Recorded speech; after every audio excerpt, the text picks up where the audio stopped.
St. Anthony Messenger Press presents an unabridged recording of Adam, God's Beloved, written by Henry Nouwen and read by Dan Anderson.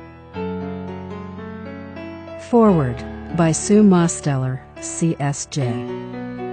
Very shortly after Adam Arnett died in February 1996, Henry told me that he was thinking of writing a book about Adam. He wanted to do it, and he wanted to know if I could help him by telling him stories about Adam's life. I was shocked, because for me, it was too soon after Adam's death to be writing a book. I told him I needed more time. That was hard for Henry, and so he wrote the book without me. That was hard for me. He sent a first draft to his publisher Robert Ellsberg, and they corresponded about the strong and weak points in the manuscript and about the work that needed to be done. Henry also talked to Jean and Rex Arnett, Adam's parents, asking for time to hear stories and facts about Adam's early life. They planned to get together so Henry would have more material for the first 2 chapters.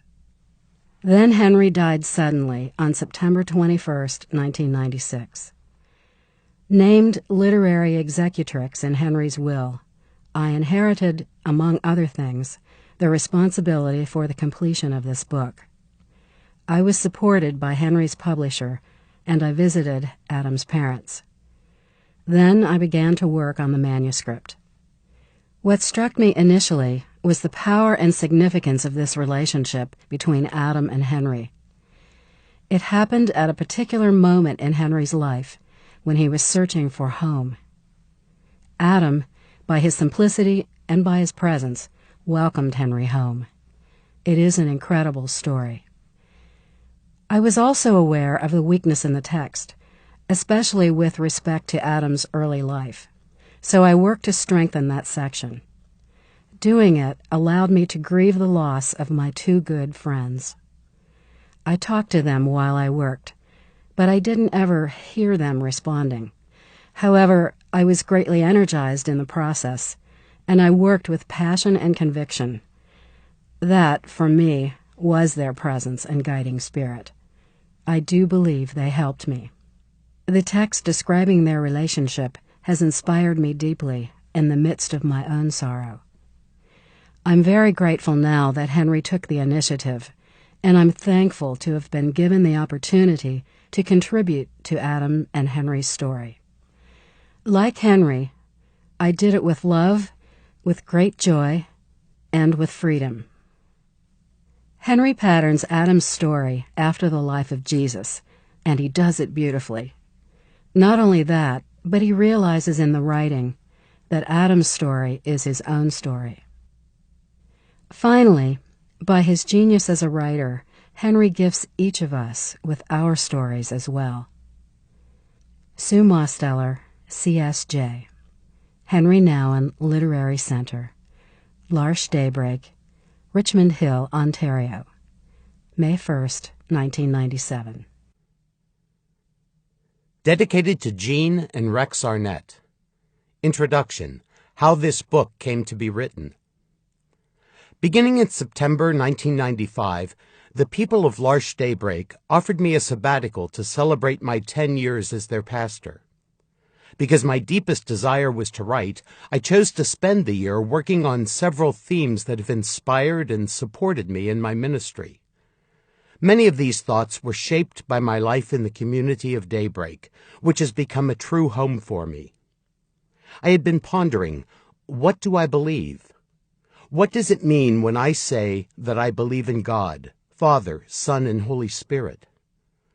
What do I say when I recite the Articles of Faith? These questions had been with me for quite a while, so I decided to write a small book about the Apostles' Creed. I spoke about it with several people and proposed to my friend and publisher Robert Ellsberg that I start working on a contemporary confession of faith. Although I was primarily concerned to find a new way to express the faith that I have tried to live all my life, I also believed that this would help the many men and women in our world who are struggling with the same questions and for whom the traditional formulas have lost their meaning and relevance. Robert Ellsberg was quite excited about the idea and took the time and energy to collect a series of articles about the Creed. As I started to read them, I soon found myself immersed in very complicated theological discussions about the origins and various forms of the central formulation of the faith of the Christian. I began to wonder if my seemingly simple plan wasn't going to be in fact an ambitious and pretentious undertaking. I simply desired to express in understandable language how we can live our lives in the name of our loving God. The more I read, the less easy it seemed. I had to ask myself how I dared to write a responsible book about the creed of all Christians, having left the academic life more than a decade ago and having no intention of doing deep theological research. Wasn't I now primarily a pastor of a small community with people who have mental disabilities? Surely that is not the most obvious context in which to discuss the 12 articles of our faith. Most of the people I live with in the community of Daybreak never articulate their beliefs systematically, and for many of them, reflective thinking on theological articles is difficult, if not impossible. Just as I started to wonder if I wasn't trying to reach far beyond my limits, Adam Arnett died. Adam was my friend, my teacher, and my guide. An unusual friend because he couldn't express affection and love in the way most people do. An unusual teacher because he couldn't think reflectively or articulate ideas or concepts. An unusual guide because he couldn't give me any concrete direction or advice. Adam was one of my housemates when I first came to L'Arche Daybreak. He was the first person I was asked to care for when I joined the L'Arche Daybreak community in Toronto, where he lived. From the moment I saw Adam's body lying in his casket, I was struck by the mystery of this man's life and death. In a flash, I knew in my heart that this very disabled human being was loved by God from all eternity and sent into the world with a unique mission of healing, which was now fulfilled. I recognized many parallels between the story of Jesus and the story of Adam. And I knew something else. I knew in a very profound place that Adam, in some mysterious way, had become an image of the living Christ for me, just as Jesus, when he lived on the earth, was friend, teacher, and guide for his disciples. In and through Adam, I came to a truly new understanding of those relationships of Jesus, not just as they were lived long ago, but as Jesus desires to live them now, with me and with us, through the weakest and most vulnerable people. Indeed, not only did I come to know more about God by caring for Adam, but also Adam helped me by his life to discover and rediscover the Spirit of Jesus alive in my own poorness of spirit. Jesus lived long ago, but Adam lived in my time. Jesus was physically present to his disciples. Adam was physically present to me. Jesus was Emmanuel, God with us. Adam became for me a sacred person, a holy man, an image of the living God. Was Adam very unusual? Was he some special angel? Not at all. Adam was one person among many others, but I had a relationship with Adam, and he became special for me. I loved him, and our relationship was one of the most significant of my life. Adam's death touched me deeply because for me, he was the one who more than any book or professor led me to the person of Jesus. His death was a wake-up call. It seemed as if he said to me, "Now that I have left you, you can write about me and tell your friends and readers what I have taught you about the mystery of our wonderful God who came to dwell among us and who sent us the Holy Spirit. When after Adam's burial I returned to my writing, I was facing once again my question, what do I believe? Then I became aware that this was a question that Adam could help me to answer. I stopped reading my theological and historical articles and began to ponder the life and vocation of this remarkable man who died at about the same age as Jesus, 34. As I let his short life pass through my mind and heart, I realized that Adam's life story would give me words to speak about my faith and about the Christian creed in a way that people could easily understand. Adam, who never spoke a word, gradually became a true source of words for me to express my deepest conviction as a Christian living at the turn of the second millennium. He who was so vulnerable became a powerful support to help me announce the richness of Christ. And he who could not expressly recognize me would, through me, help others recognize God in their lives. Adam's unexpected death and my own grief led me to the interior place I had been searching for, where I was able to speak about God and God's entering into human history. I realized that his story would help me to tell Jesus' story, because Jesus' story had helped me to understand Adam's story. He could have been called John or Peter. The fact that he who revealed Jesus to me in a very special way was called Adam was purely coincidental, but a coincidence that was also providential. Like the first Adam, our Adam represents every human person, and thus more easily raises the question, who is your Adam who speaks to you about God?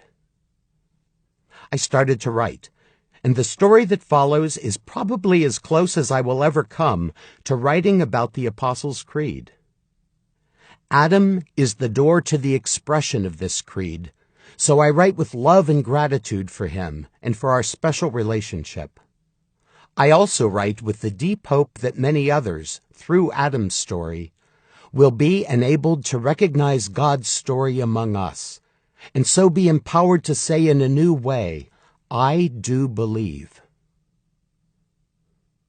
Chapter 1. Adam's Hidden Life. Adam was the second son of Jean and Rex Arnett, born on November 17, 1961. He was a beautiful baby who brought so much life and energy to his parents, his 8-year-old brother Michael, and his grandparents. Because Michael suffered from frequent epileptic seizures and needed constant assistance, Jean and Rex requested that Adam be thoroughly tested for epilepsy. All the tests proved negative, and that was a big relief. But Adam was slow to nurse, which worried his mother. When he was 3 months old, he developed a serious ear infection, accompanied by a high fever. Jean recognized his first seizure immediately. She wrapped him in a blanket and took him next door to her neighbor, a nurse, who drove them to the hospital. Later that night, the doctor confirmed that Adam, too, was epileptic. Adam took his time learning to crawl, and he was more than a year old before he stood. Then for a long time, he walked in the house, holding on to the furniture, moving slowly, carefully, and safely around it. Finally, one day when he was 2 years old, he let go and walked without support. His parents were delighted. Seizures followed, and medication was prescribed, but basically Adam had several years when he was physically quite well. He never learned to speak, but he followed instructions, knew what was happening around him, and communicated in his own way. When his father made a buzzing noise and circled with his finger above Adam's head until the B, after he outgrew the children's seat in the grocery cart, Jean still had to take him with her to shop. So she sat him in the cart and put the groceries on top of him. He was very quiet when we started, Jean recalls. But when I was looking for things, he would reach out and put things into the cart. I would scold him and say that I did not want that. but he never gave up trying. At the beginning, he sat quietly, but as the groceries piled in on top of him, he fussed and moved things all around. I had to reassure him that we were almost finished and that he would be free in a few minutes. As the cart got full, he would lift up one item after another and slowly and quietly put his arm out over the edge and let go. Because of Adam, I sometimes came home with more than I wanted, and other times I came home with less. In the midst of it all, Rex and Jean kept their sense of humor. Adam loved to eat, especially desserts. Often, since Michael was very talkative and not attentive to his food, Adam would reach over and get his spoon into Michael's dessert. Sometimes he would even try to pull Michael's plate toward him when Michael wasn't looking. Rex and Jean enjoyed Adam's little vices. The utility cupboard in the Arnett's home was located at the top of the staircase on a landing. One day, Rex noticed that Adam had opened the door and pulled out the vacuum cleaner. Adam was fascinated as he discovered that he could move it little by little to the edge of the long staircase in front of him.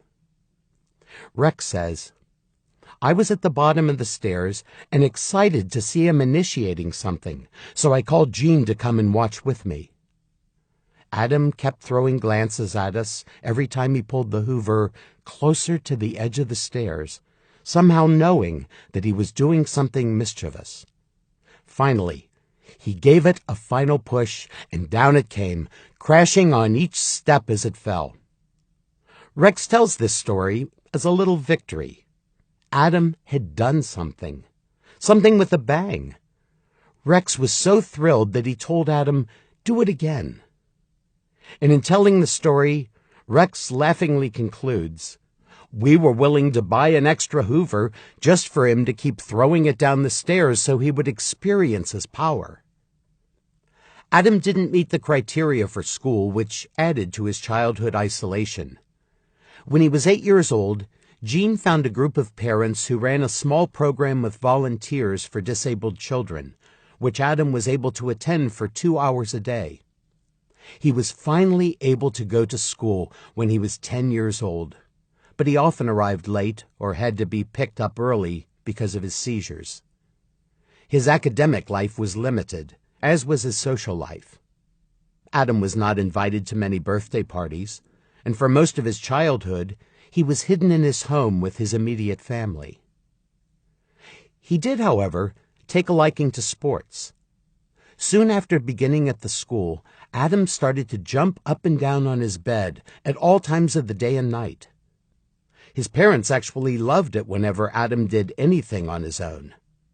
But this was dangerous, and they were worried about his safety, so they continually tried to help him see that this was not the best place to jump.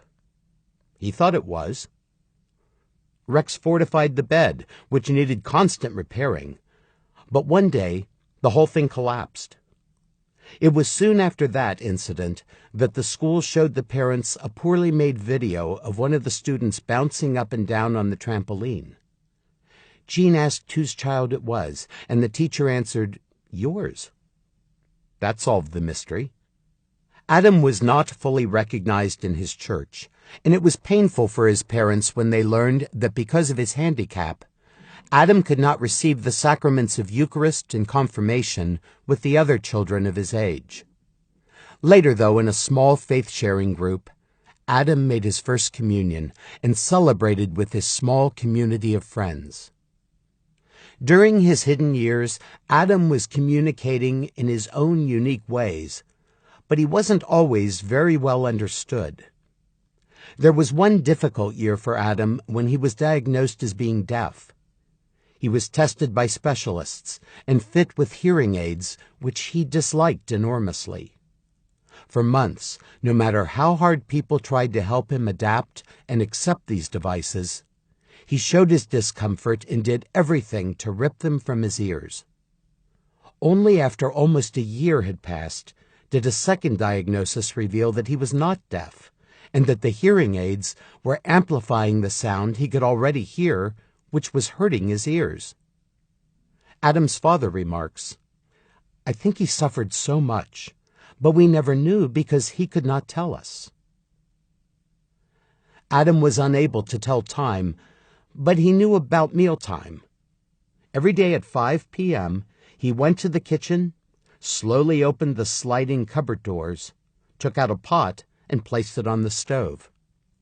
This was to remind Jean that it was time to begin getting supper. If Jean didn't take the hint, he shook the pot and made certain that she heard that supper was the next priority. When Adam was 13 years old, he went for a 2-week session on toilet training in a center for people with disabilities. He had 2 characteristics that the staff at the center knew nothing about. He loved to eat, and he urinated only when he was wearing a diaper or his jockey shorts. While staff were amazed and delighted that he was the only one there who was able to find the dining room on his own, they could not grasp why, after 3 or 4 hours sitting on the toilet with no result, once he had his shorts back on, he became Niagara Falls. When the training was over, Rex picked him up in his brand-new car. It must have followed a long afternoon of training because as soon as Adam got in the car, it was quickly baptized. Adam was smiling. A short time later, on a day when his father was away at a sales meeting, Jean was home with the boys. As she went upstairs to get something, she said to Michael, "Keep an eye on your brother for a moment, and I'll be right back." While she was upstairs, the phone rang, and as she was talking on the phone, Michael began to scream, "Come! Come! Emergency! Emergency!" Jean ran down the stairs to find Adam lying against the couch in so much blood that she was unable to find the source. When she lifted his head, she saw in her terror that because of his fall, his 2 front teeth had been pushed up into his gums. At the hospital, he went to surgery to have his teeth put back into place with caps on them. The doctor said that during the seizure and the fall, Adam had cut a V out of his tongue, and that was the source of all the blood. This seizure changed Adam's life. The doctors at the hospital gave him a thorough check and decided to prescribe a new medication. In the days following, his mother kept telling the nurses that the boy lying immobilized on the bed was not like the boy who lived in her home, walked about by himself, and participated in the life of the household. She was told there was nothing more they could do, and she could take him home. After 3 more days at home, she called a public health nurse who was able to unravel the mystery. The doctors, after making the new prescription, had failed to cancel the old medication, so that Adam was overdosed for several days. As a result, there was permanent damage, and Adam was never the same after this experience. He had very little energy, and he had lost a lot of his ability to get around and to direct his own activity. He needed assistance to walk and often had to be carried. His seizures were frequent and draining.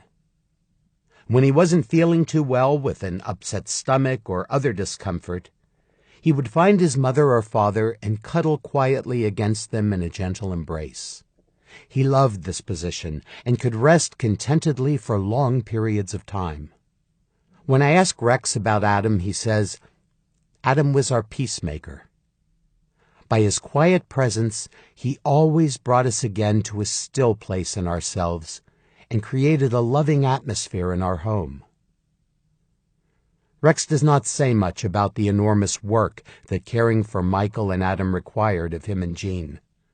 Lifting, bathing, shaving, feeding, laundry, dressing and undressing, schools and day programs, doctors and specialists. It was a huge task.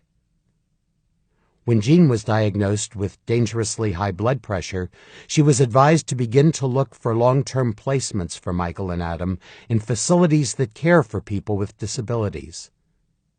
This was an unthinkable sentence for Rex and Jean as parents, but they also knew that it was impossible to keep the boys at home for the long term. Adam and Michael were becoming young men, and their care was a major undertaking. It was time for them to find new surroundings, but where should they go? The parents knew about L'Arche Daybreak because several people from that community were part of their small faith group. L'Arche is an international federation of communities based on the Beatitudes and founded by Canadian Jean Vanier in 1964. Each community consists of homes in ordinary neighborhoods where folks with disabilities and their assistants live together, sharing life in a spirit of mutuality. L'Arche believes that people with a mental handicap often possess qualities of welcome, wonderment, spontaneity, and directness, and that they are a living reminder to the wider world of the essential values of the heart. From the Charter of L'Arche. The Arnettes had visited Daybreak on several occasions. Even though they knew the people were good people, they found it hard to imagine placing their children in the midst of that inexperienced group of young assistants. As parents, they saw that there was much love and care, but it was a large group of people, and there was a casual attitude in the group. Michael and Adam's parents were frightened that the needs of their sons might be compromised.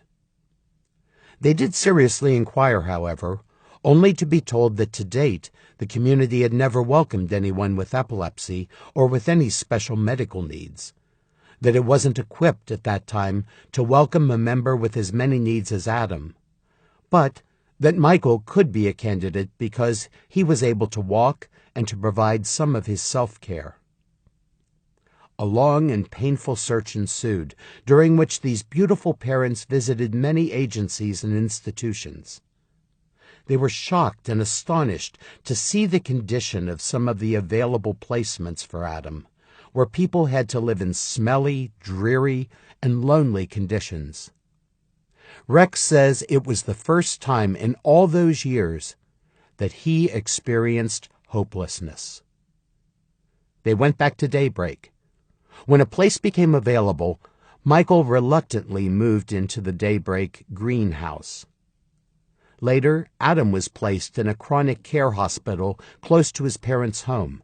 They could visit him every day, which they did for the next 5 years. These transition years were like a long purgatory for Rex and Jean, not to mention Michael and Adam. Michael, very sad to lose the comfort and care of his family, was initially unhappy at Daybreak and pleaded to return home, to regain all that he had lost. Adam, in the impersonal environment of a hospital ward with others in need of long-term care, responded by losing weight, as well as his ability to stand, walk, or move around on his own. It was heartbreaking for Rex and Jean, whose very identity had been shaped by their relationship with their 2 sons. Now they had to let them go into the care of others who did not know them, who could never provide the same love and attention which they had given. They continually questioned, is there any other way to do this? Could Adam ever have a home? As I think about this first part of Adam's life, I cannot avoid seeing a close parallel to Jesus' home life. Jesus did not come in power and might. He came dressed in weakness. The greatest part of his life was hidden, sharing the human condition as a baby, a young child, a struggling adolescent, and a maturing adult.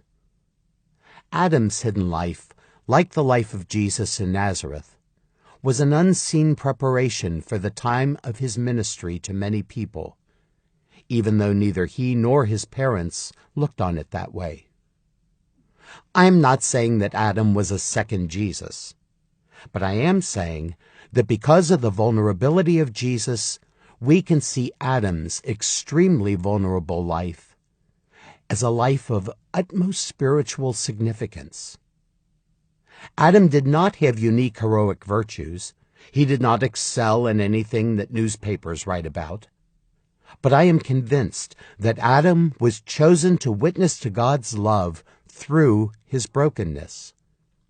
To say this is not to romanticize him or to be sentimental.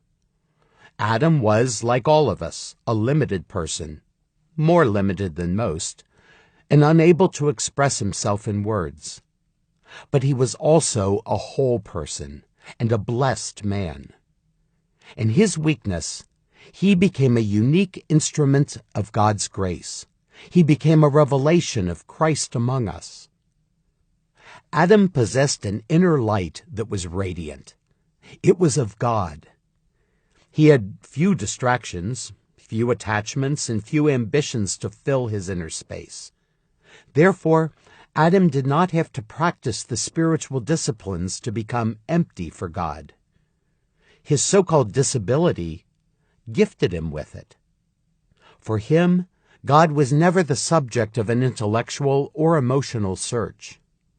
Like Jesus, his belovedness, his likeness to God, his mission of peace could be acknowledged only by those who were willing to welcome him as one sent by God. Most people saw Adam as a disabled person who had little to give and who was a burden to his family, his community, and to society at large. And as long as he was seen that way, his truth was hidden. What was not received was not given. But Adam's parents loved him simply because he was Adam. Yes, they recognized and loved him for himself. Without awareness, they also welcomed him as one sent to us by God in utter vulnerability to be an instrument of God's blessing. That vision of him changes everything quite radically, because then Adam emerges as someone, as special, as a wonderful, gifted child of promise. His transparency would later enable us at Daybreak and beyond to recognize something of God's unconditional love. His wonderful presence and his incredible worth would enlighten us to comprehend that we, like him, are also precious, graced, and beloved children of God, whether we see ourselves as rich or poor, intelligent or disabled, good-looking or unattractive. As a spiritual teacher, he would lead us ever so gently to those inner spaces we prefer to leave untouched, so that each of us could live out our true vocations. In relationship with him, we would discover a deeper, truer identity. But all that promise was hidden in his early life. I don't think Adam's parents spoke or thought about their son in this perspective, nor, I think, did the parents of Jesus. But that doesn't exclude this understanding of the mystery of his life, which gradually emerged after his death. That is what happened to Jesus. That is what happened to Adam. That is what has happened to most people we consider as history's great spiritual guides. In God's eyes, the most significant is often the most hidden. The stories about Adam's 18 years at home with his parents are very ordinary. They are not about miracles or unusual happenings.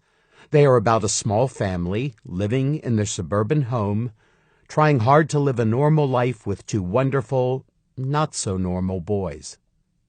They are about Adam, whose beauty remained mysteriously veiled to all those he met, with the exception of his family and a few enlightened friends. Chapter 2. Adam's Desert. The Gospels tell us that just after his baptism, Jesus was led